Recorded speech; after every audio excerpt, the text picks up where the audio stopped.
ইতিহাসের পাতায় এমন কিছু মুহূর্ত আছে যা এক জাতির নয়, সমগ্র মানবতার জন্য গৌরবের প্রতীক। ১১৮৭ সালের জেরুজালেম বিজয় ঠিক তেমনই একটি ঘটনা।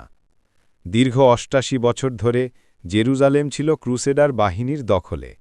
মুসলমানদের হৃদয়ের কেন্দ্র, নবী রাসূলদের শহর, বন্দী হয়েছিল অপরের হাতে। সালাহুদ্দিন আইয়ুবী উপলব্ধি করলেন, এই পবিত্র ভূমি মুক্ত করতেই হবে।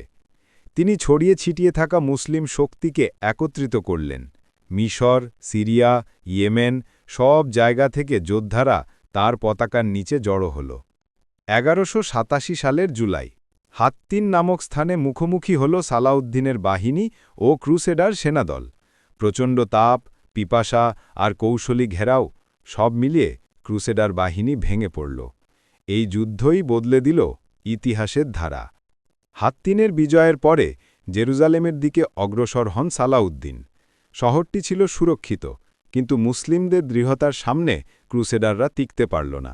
অবশেষে ১১৮৮ সালের অক্টোবর শহরটি আত্মসমর্পণ করল। কিন্তু আশ্চর্যের বিষয়, সালাউদ্দিন প্রতিশোধ নিলেন না। কোনো গণহত্যা নয়, কোনো লুটপাট নয়। তিনি খ্রিস্টানদের নিরাপদে চলে যাওয়ার অনুমতি দিলেন। বৃদ্ধ, নারী, শিশু সবার নিরাপত্তা নিশ্চিত করলেন।